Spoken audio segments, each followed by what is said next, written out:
Preventing predators. New laws in Orem keep local companies from towing cars without warning. Attacking aliens. For students who want to take a trip to space, a school in Pleasant Grove has a fun and educational solution. And preschool enrollment. What's important when looking for the right school to send your children to? I'm Cara Teo. And I'm Kelsey Eager. It's Wednesday, March 28th, and in Utah, it's 12 o'clock.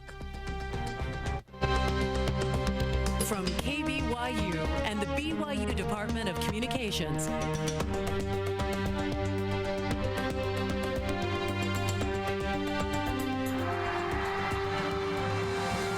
This is the award-winning 11 News at noon. Car owners in Orem say there are predators on the prowl in the form of local towing companies.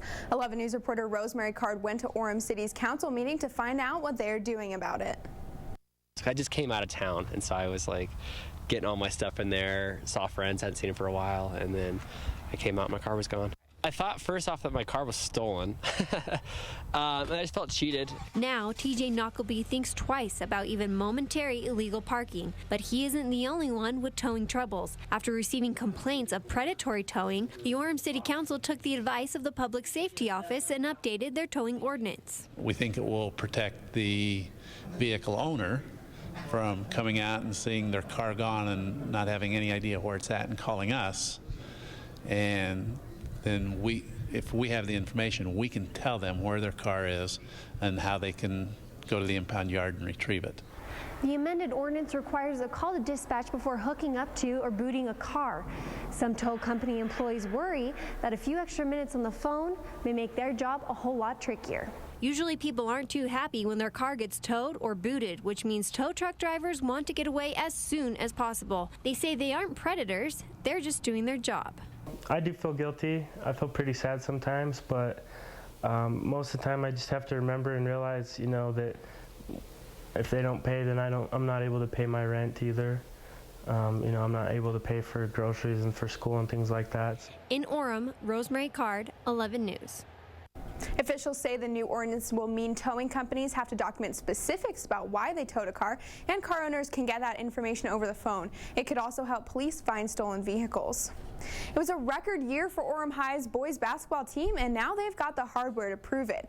Orem High alumni and City Council member Brent Sumner presented the 4A state champs with an award in last night's meeting.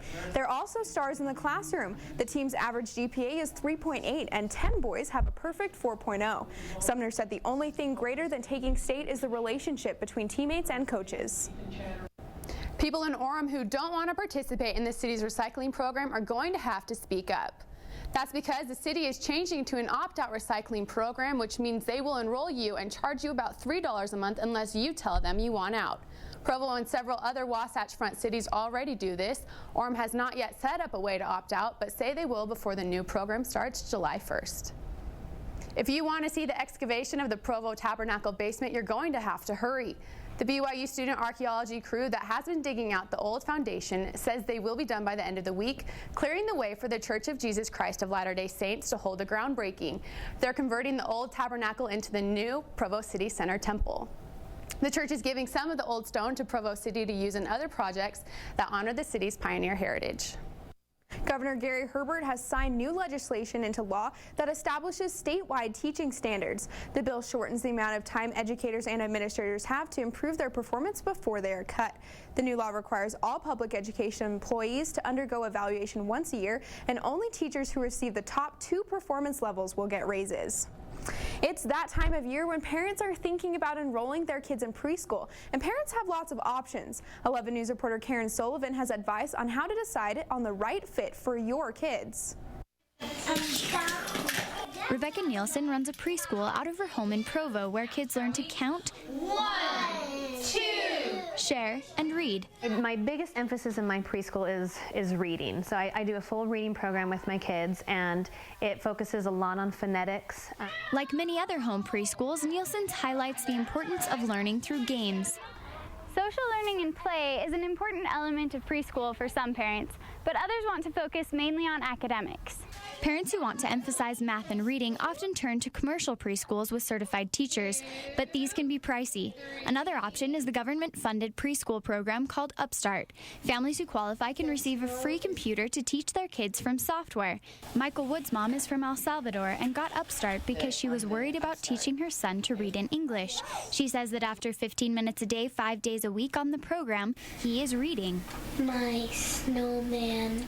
He has learned to read like sentences, and he now can read books all by himself. It's amazing. I love it.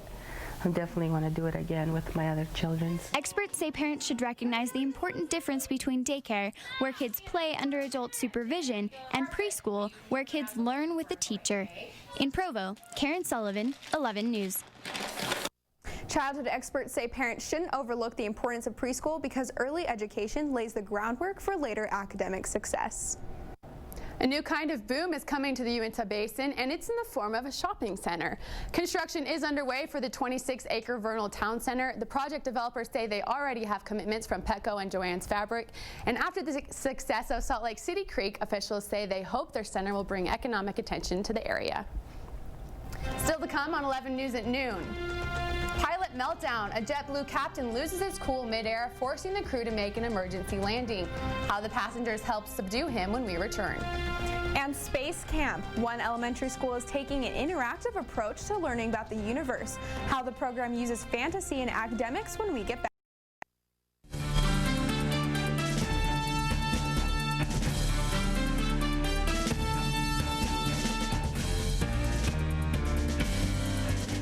Newt Gingrich gets rid of a third of his staff. Romney makes his first appearance on Leno, and most Republicans want to see a two-man race. Here's a look at Decision 2012. Even though Newt Gingrich is short on cash, he's not giving up on his White House bid just yet. In an effort to save money, Gingrich has replaced his campaign manager and laid off a third of his staff. In addition, he continues to charge supporters $50 to take a photograph with him. Gingrich says he'll use his remaining funds to target delegates directly. Republican presidential frontrunner Mitt Romney combined politics and comedy when he made a guest appearance on Jay Leno's Tonight Show.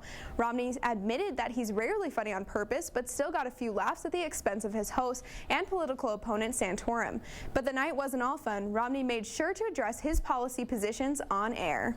And a new poll says most Republicans want Newt Gingrich and Ron Paul to drop out of the race. Even though both candidates have vowed to stay through the GOP convention in Florida, around 60% say they should exit early. But 59% of Republicans say they want Santorum to press on, and more than 75% want Romney to stay in the primaries.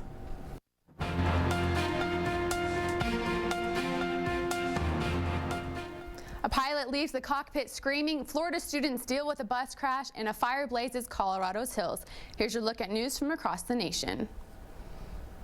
A JetBlue flight made an emergency landing in Texas after passengers say the pilot had a meltdown. The flight was headed to Las Vegas when witnesses say the pilot left the cockpit screaming about a bomb threat from Iraq. Passengers say the pilot seemed disoriented and members of the crew had to wrestle him to the ground to control the situation. As soon as the plane touched down, authorities took him to a medical facility. Grief counselors in Florida are helping students involved in a school bus accident to overcome trauma. The bus collided with a tractor trailer, taking the life of a 9-year-old and injuring another 14 students. Police say the rest of the students on the bus should be okay, and it's not clear how many were wearing their seatbelts. Authorities have not released specific charges for the bus driver. And Colorado authorities are looking for a missing woman after a wildfire got out of control. The blaze has killed 2 people, burned 28 structures, and forced people to evacuate more than 900 homes. Firefighters from Idaho, Utah, Colorado, and Nevada are working together to fight the fire. Authorities say they are still trying to determine how the wildfire started. And that's your look at news from across the nation. Kara? When 11 News at noon returns. Trading sports. The Dodgers have a new owner, but he's not someone familiar with the baseball field. Find out who will be running the team. And soaring through space. This simulator is giving students of all ages the chance to fight aliens and be at the front of the final frontier. A look at what they're learning when we get back. Usually elementary students worry about bullies in recess, but at Pleasant Grove Central Elementary School, students also worry about alien attacks. Adam McNevin shows us how the school takes an interactive approach to learning about space. Standing ahead, clear. For those who grew up wanting to go into space, the Krista McAuliffe Space Camp is the perfect place to live the astronaut dream. This space camp has several simulator rooms that allow for a total interactive experience, which sometimes includes space battles and alien invasions. The first time around, I was in a different ship than this. I was in the USS Odyssey. We completed our mission successfully, and we only died like maybe twice. Alpine School District maintains the space camp, and the founder says this is one of the reasons they can keep the entertaining and educational facility. He also says large donations play an important role for the space camp. Back in the year 2000, Intel saw the value of this place and donated $40,000, allowing them to add 2 new simulation rooms. The founder says the science fiction aspect of the space camp helps children gain more interest in math and science. The simulator uses a combination of fantasy and classroom curriculum to teach students. Our simulators hit more the humanities. The kids get role-playing, acting, music is used a lot in our flights. We take history and incorporate it into the missions, or we'll take some science. Along with academic learning, participants learn teamwork as well. Definitely grow closer as a class, you grow closer with your teacher. You learn a lot about leadership and about working together as a team. In Pleasant Grove, Adam McNevin, 11 News. The Space Camp offers field trips and even overnight missions. To find out more information about the camp, click on Adam's story on 11news.byu.edu. It's shaping up to be a beautiful spring day, but can the warm weather hold out for the rest of the week? Let's take a look. You can see it's quite pretty outside. The trees are blooming, but there's still some clouds back there. It's currently 56 degrees, humidity is 31%, and wind speeds are calm. Going into tonight, we might see some spring showers in the early evening. The low will be 45 degrees, and we'll see that sunset at 7:48 p.m. Our 5-day forecast for northern Utah shows a similar pattern throughout the week. As we see today, those clouds will stick around, but temperatures will warm up through Saturday, getting up to a nice 75 degrees. Then spring showers will return on Sunday, bringing us back down to a wet and chilly 48 degrees with lows in the 30s. Well, Sean, that spring weather definitely always reminds me of baseball season. I just want to grab a baseball cap, eat some Cracker Jacks. Yeah, and the baseball season is shaping up both in college and in the major leagues. But the big news today comes out of the West Coast Conference, and we'll tell you about that. Plus, next on sports, Dodgers sold. LA has new owners led by a Hall of Famer who's in Springfield rather than Cooperstown. We'll tell you who. And sizzling softball. Could the Lady Cougars keep their home win streak intact? Sports is next. Stay tuned.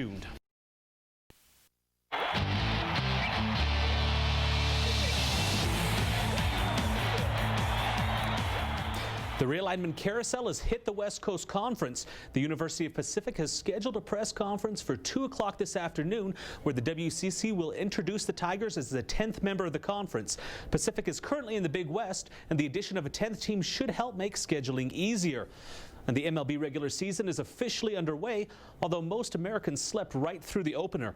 The Seattle Mariners started the season with a 3-1 win against the Oakland A's in Japan, with the first pitch at 4 a.m. here in the States. The game went into extra innings, with Mariners second baseman Dustin Ackley driving in the go-ahead run in the 11th inning. And the LA Dodgers finally have new owners led by a very familiar face from a different sport. An ownership group led by NBA Hall of Famer Magic Johnson reached an agreement to purchase the Dodgers for a record $2 billion. Forbes valued LA as the second most valuable franchise in baseball behind the New York Yankees, and the purchase price is the highest in sports, surpassing the $1.1 billion that Stephen Ross paid for the Miami Dolphins in 2009. Johnson's group also has agreed to purchase the land surrounding Dodger Stadium for $150 million. And BYU keeps racking up wins against Utah, this time taking the first of 3 matchups in baseball. The Cougars took down the Utes 9-8 at Spring Mobile Ballpark, led by multi-RBI games from Jacob Brugman, Tanner Chauncey, and Adam Law. And WCC Pitcher of the Week Mason Marshall picked up his 4th save, and BYU improves its record to 10-9 on the season. And BYU softball also had a big day, taking on UMKC in a doubleheader at Gail Miller Field. Senior second baseman Stacey Toney led the Cougars in Game 1, going 2 for 2 from the plate with a double and a home run. And sophomore pitcher Tori Almond improved to 6-2 on the season as the Cougars won easily 8-2. And it wasn't any closer in Game 2. Senior outfielder Delaney Willard blasted her team-leading 12th homer of the season and added a double as BYU won 16-1 in a game called after 5 by the Mercy Rule. The Cougars are now 21-8 on the season, and they've extended their home win streak to 27 games. The round of 4 is set in the NCAA women's tournament, and it's only the second time in history that all 4 #1 seeds are still alive. The games will tip off on Sunday with UConn taking on Notre Dame. UConn has rolled through the tournament, winning by an average of more than 28 points per game, but the Irish took down the Huskies in 2 of the 3 meetings between the two this season. Then it's Baylor and Stanford. Baylor's the only undefeated team left, and Stanford is in their 5th straight Final Four, but they've fallen short each time. And the Jazz are back in action tonight after a much-needed day off, taking on the Celtics in Boston tonight at 5:30. As the playoffs get closer, every game counts as the 4 through 9 teams in the West are within 2 games. The Clippers are hanging on to the 4th spot through tiebreaker, but Dallas is tied with them at 9.5 games back of Oklahoma. Memphis is 27 and 21, just a half game back, and the Jazz and Nuggets have the 7 and 8 seeds respectively, but Houston's right there too, just a half game out of 8th. It just seems amazing to me that the playoffs are almost here. It's been such a whirlwind season. Yeah, no, exactly. It's been compressed with the lockout, and it's heading into the home stretch now. Yep, well, Jazz are a young team, so hopefully they do really well. Thanks, Sean. Still to come on 11 News at noon. Giving of herself, how this teacher-student relationship is leading to a new life for the boy's dad. The family-saving story when we return.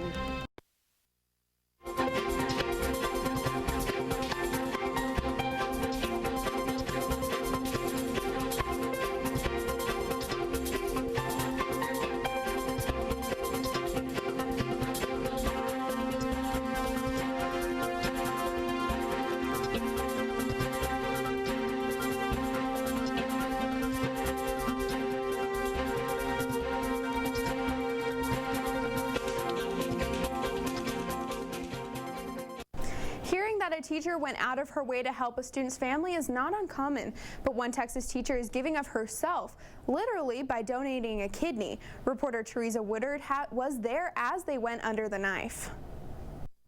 I didn't think that God made people like her anymore. She's a lifesaver. I'm excited. Excuse me.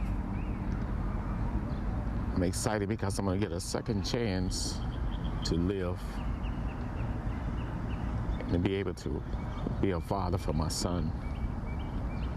Marshall Smith's kidneys are failing. His arm holds deep scars from 2 years of dialysis 3 times every week. This 50-year-old father to 5-year-old Sean didn't have much hope until Sean got Mrs. Marie Bell, or a teacher.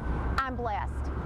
I'm blessed to know this family. I'm blessed to have this child in my classroom, and I'm blessed that I can give. Tuesday afternoon inside Dallas's Baylor Hospital, Mrs. Bell gave Sean's daddy a kidney. This all started with Sean being tardy to kindergarten. His mom wrote a note. The excuse was his dad was in the hospital. When Mrs. Bell read that, she started asking questions. And that was the first I'd known that Marshall was on dialysis and has been for 2 years. On the eve of the transplant, Marie Bell remembered that note, the sorrow she felt when she read it, the elation she felt when she discovered she was a perfect match. I mean, every single test she has done has come out to be a match. That's God sent. How could I look at that little boy, look in his eyes every day, greet him every day as his teacher, as his caregiver, as his educator, and as a mother, and know that I didn't try? What an amazing story. Definitely. That's 11 News at noon for Wednesday, March 28th. You can join us anytime on our website, 11news.byu.edu. Thanks for watching. Have a great afternoon.